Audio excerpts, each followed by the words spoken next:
नमस्कार दोस्तों, स्वागत है आपका इस खास वीडियो में। आज हम बात करेंगे दशहरे के त्योहार पर रावण के पुतले के दहन की परंपरा के पीछे के कारणों के बारे में। क्या आपने कभी सोचा है कि रावण का दहन क्यों किया जाता है?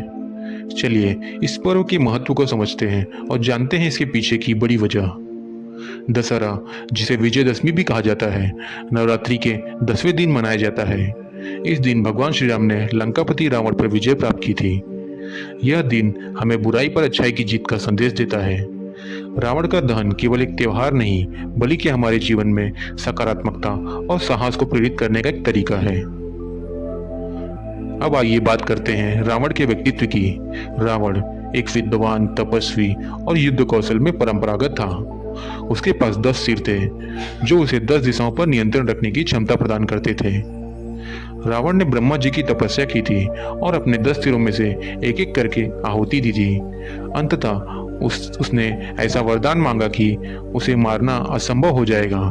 लेकिन इस विद्वता और शक्ति के बावजूद रावण का सर्वनाश उसके क्रोध और अहंकार के कारण हुआ। भगवान राम ने जब रावण का वध किया तो इसे बुराई पर अच्छाई की जीत के रूप में देखा गया। रावण पर विजय प्राप्त करने के बाद इस दिन को विजयदशमी के रूप में मनाने की परंपरा शुरू हुई। रावण का दहन इसलिए किया जाता है ताकि हम अपने अंदर की बुराइयों को समाप्त करने का संकल्प लें। यह हमें यह भी याद दिलाता है कि भले ही कोई भी कितना शक्तिशाली हो, अगर उसमें अहंकार है तो उसका हार निश्चित है।